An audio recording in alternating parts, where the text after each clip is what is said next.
Merhaba à cette semaine en Turquie.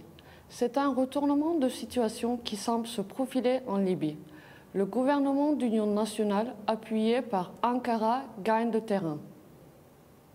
Les forces du maréchal Haftar ont perdu de nombreuses positions critiques en Libye face au gouvernement d'union nationale reconnu par les Nations Unies et soutenu par la Turquie. Les forces de Fayez al-Sarraj ont déclaré contrôler la totalité de Tripoli, ainsi que des sites stratégiques comme la base aérienne Al-Watiya ou l'aéroport de Tripoli. L'essentiel des combats se concentre actuellement dans la ville de Sirte. Pour de nombreux analystes, le soutien militaire que la Turquie a accordé au gouvernement d'union nationale a été décisif. Les Nations Unies ont quant à elles déclaré que des pourparlers continuaient entre les parties belligérantes. Ça fait déjà plus d'un an que Haftar a lancé ses forces armées, baptisées Armée nationale libyenne, contre Fayez el-Sarraj, chef du gouvernement d'union nationale à Tripoli, reconnu par les Nations Unies. Un sommet avait été organisé au mois de janvier en Allemagne, et les parties impliquées s'étaient engagées à soutenir un cessez-le-feu, à appliquer un embargo sur les armes et à ne pas intervenir dans les affaires intérieures libyennes. Haftar est soutenu par l'Égypte, la Russie, la France, les Émirats arabes unis et l'Arabie saoudite. Le gouvernement de Tripoli est quant à lui soutenu par le Qatar et la Turquie. Vous avez aussi parlé d'Idleb. Il y a eu beaucoup de déroulements ces derniers temps là-bas. Si on rajoute à ça le fait que la deuxième partie de la livraison des fusées S-400 va bientôt être effectuée, quand on prend tout ça ensemble, qu'est-ce que vous voyez dans la relation entre Moscou et Ankara? Ça fait 2 semaines, 10 jours, qu'avec le soutien de la Turquie, le soutien militaire, le soutien également en conseil stratégique, en conseillant Fayez al-Sarraj, Haftar a reculé. Et les médias turcs le présentent comme une réussite de la Turquie, et je peux souscrire à ces propos dans une certaine mesure. D'ailleurs, les journaux italiens, ukrainiens, ont parlé à ce sujet d'une victoire d'Erdogan sur Poutine. Ils ont mis énormément de propos flatteurs. Et ça, il est important de le souligner. En revanche, entre le 26 avril, où Salah a fait des déclarations, et le 2 juin, dans cet intervalle, la Russie a perdu sur le terrain. Mais il ne faut pas oublier qu'elle ébauche un nouveau scénario, en retirant par exemple le groupe Wagner, ou en envoyant une dizaine, entre 10 et 15 avions qui étaient basés en Syrie. Donc la Russie est actuellement en train de convaincre Haftar de se retirer dans ses frontières d'avant le 4 avril 2019. Ces informations sont publiques dans les journaux arabes et internationaux, ce n'est pas un commentaire que je fais.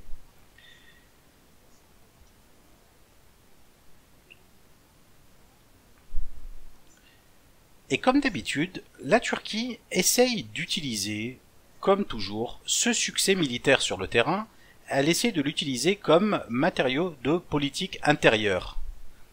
Alors, est-ce que c'est naturel ou pas? C'est un autre sujet de discussion.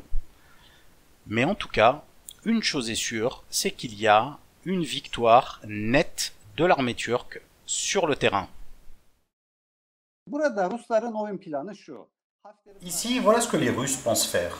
Ils ne vont pas abandonner Haftar, parce que s'ils le perdent, les forces de l'Est s'effondreront, mais ils vont poser une limite à sa prise d'indépendance et vont le forcer à revenir dans le scénario décidé par les Russes. Akila Salah est ici une carte maîtresse dans ce dispositif qui a été mis en place par la Russie. L'Égypte aussi a été obligée de l'accepter, tout comme les Émirats arabes unis, la France, la Jordanie. Ils ont tous été obligés d'accepter ça, tous les pays qui ont soutenu Haftar. Il y a aussi l'Arabie saoudite. Ils ont tous été obligés d'accepter ça parce que ça conduirait à un cessez-le-feu et à un retour au processus de Genève. Ça pourrait peut-être un peu leur laisser du temps pour reprendre leurs forces. Mais je ne crois pas que ça va terminer la guerre. Je ne le pense pas parce qu'il y a beaucoup d'acteurs, beaucoup d'intérêts, beaucoup d'enjeux différents. Il ne faudrait pas s'attendre à ce qu'ils laissent le libre jeu à la Turquie facilement.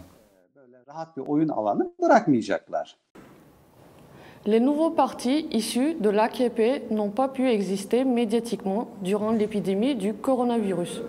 Avec le retour à la normale, ils tentent de revenir par tous les moyens. Les nouveaux partis issus d'une scission de l'AKP tentent d'exister médiatiquement après l'épisode du coronavirus qui a dominé tous les débats. Mais les chaînes de télévision et journaux, majoritairement contrôlés par le pouvoir, ne leur laissent pas beaucoup de place. Si Davutoglu n'a pu uniquement trouver de place que dans une petite chaîne islamiste, Akit TV, qui lui avait d'ailleurs réservé un accueil quelque peu froid, Babacan tente d'exister sur les réseaux sociaux. Son apparition sur la chaîne YouTube du journaliste Cüneyt Özdemir a battu des records d'audience. Quelques jours après, le documentaire de la chaîne 140 Journos, qui lui était consacré, a explosé les compteurs sur YouTube et suscité beaucoup de réactions. Le président de la République et chef de l'AKP, Recep Tayyip Erdoğan, l'a ciblé dans un discours en disant « Déjà, toi tu es ministre, tu es en dessous du Premier ministre de l'époque. Et pourtant, tu vas parler en disant « moi, moi, moi ». De quel moi tu parles? Qu'est-ce que tu aurais pu faire sans l'autorisation du Premier ministre de l'époque? Il n'est pas possible de parvenir à quelque chose avec les quelques avancées obtenues sur YouTube. Si un intérêt pour le discours de Babacan est palpable, il n'est pas certain qu'il se convertisse en voix. Dans un récent sondage, l'Institut Métropole avait annoncé 1,3% d'intention de vote pour le parti de l'ex-ministre de Erdogan. Twitter a entrepris de supprimer unilatéralement des dizaines de milliers de comptes qui seraient liés aux gouvernements chinois, russes et turcs. Jeudi soir, la nouvelle a rapidement fait le tour de Twitter. Le réseau social a annoncé avoir procédé à la suppression de dizaines de milliers de comptes liés aux gouvernements russes, chinois et turcs. Pour la Turquie, il s'agit de 7340 comptes liés à l'organisation de la jeunesse de l'AKP, consacrés selon le réseau à l'amplification de récits favorables au parti AKP et à soutenir le président Recep Tayyip Erdoğan tout en attaquant les partis d'opposition HDP et CHP. La présidence turque a vivement réagi en déclarant aujourd'hui que Twitter n'était pas un réseau social mais un média de propagande et qu'Ankara était pour la liberté d'expression.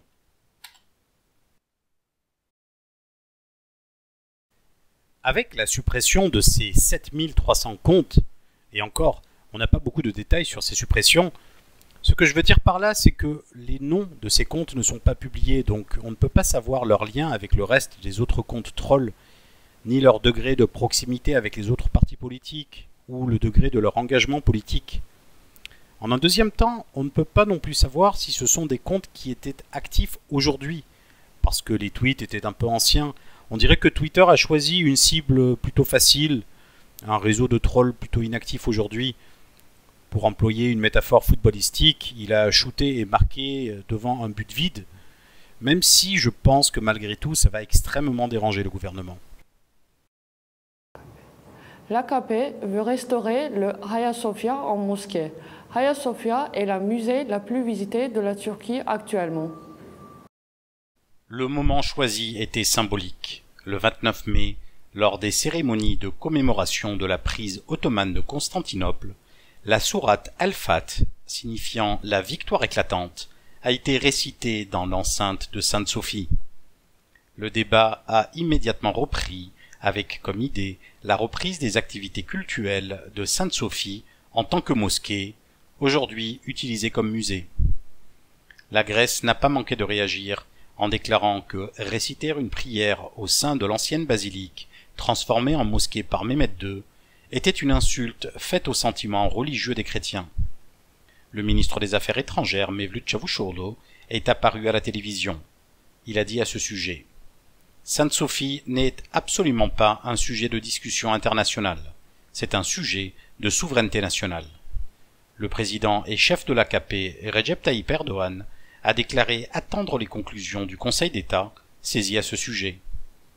Entreprise par Constantin, premier empereur romain chrétien, la basilique Sainte-Sophie était la plus grande construction du monde à son époque. Le 29 mai 1453, Mehmet II a vaincu les troupes byzantines et s'est emparé de Constantinople. Il a effectué sa prière du vendredi, le 1er juin, à Sainte-Sophie et a transformé la basilique en mosquée en recouvrant les mosaïques et en enlevant les croix et les cloches. En 1934, le président de la République, Mustafa Kemal Atatürk, déclare vouloir rendre à l'humanité cet édifice et le transformer en musée. Ce geste sera considéré comme l'une des incarnations les plus fortes de la laïcisation de la Turquie. Aujourd'hui, classée au patrimoine mondial de l'UNESCO, Sainte-Sophie est le lieu le plus visité de la Turquie. Les vigiles de quartier existants depuis 2017 ont vu leur pouvoir consacré par la loi. L'opposition voit dans cette force une milice personnalisée de l'AKP. Le journaliste Kemal Can a commenté la nouvelle loi avec Ruşen Çakır. Honnêtement, je pense que les commentaires du type organisation paramilitaire, type Sadat, sont un peu exagérés parce que, comme tu le soulignais aussi, les corps armés de l'État ne divergent pas des options politiques du gouvernement. On n'a pas de témoignages ou de preuves en ce sens. Nous avons des corps armés qui exécutent à la seconde les ordres du gouvernement. Lorsque, par exemple, le président sort et dit que quelqu'un doit être arrêté, la police ne réfléchit pas au bien fondé de ce désir, elle s'exécute immédiatement, tout comme d'ailleurs les institutions judiciaires qui créent les bases légales de ce désir. Donc finalement, les forces de l'ordre et une grande partie de l'appareil judiciaire fonctionnent en harmonie avec le pouvoir. Et même les hauts corps de l'État ne se cachent pas d'afficher leur soumission partisane. Rappelons-nous, durant la pandémie du Covid-19, on a vu des visioconférences qui réunissaient des préfets avec des responsables de l'AKP. Donc finalement, je pense qu'il n'est pas très réaliste de penser que le pouvoir cherche une alternative aux forces de sécurité. En revanche, le pouvoir veut peut-être qu'on pense cela, que le débat soit posé en ces termes, parce que ça a un côté dissuasif, un peu menaçant. Et les débats sur l'option de porter les revendications dans la rue, par exemple, sont étouffés par l'idée que le pouvoir est tellement puissant qu'il n'est rien possible de faire nulle part. Donc finalement, cette perception fait plutôt les affaires du pouvoir. Ça ne le dérange pas, bien au contraire. Peut-être même qu'il favorise cette idée. Donc, dans cette histoire de vigile de quartier, je pense plutôt que c'est une manière pour le pouvoir de rétribuer ses supporters en distribuant des postes. Les vols internationaux ont commencé à partir de 10 juin avec des prix exorbitants et des heures d'attente plus longues que d'habitude. Après la pandémie du coronavirus, les vols internationaux stoppés depuis le 28 mars reprennent progressivement à partir du 10 juin. Le ministre des Transports et des Infrastructures, Adil Kara İsmailoğlu, avait déclaré son intention de reprendre les vols internationaux en juin avec 40 pays. En un premier temps, c'est un protocole de reprise qui a été signé avec 15 pays qui sera mis en œuvre. Le ministre a dit « Nous continuons de collaborer avec 92 pays concernant les vols internationaux et leur réalisation dans des conditions de sécurité optimales. Les compagnies aériennes demandent aux passagers d'être présents 3 à 4 heures avant le vol et d'appliquer les précautions sanitaires et de porter des masques. Les prix des billets, eux, se sont déjà envolés. » Merci de nous avoir regardés et à la semaine prochaine.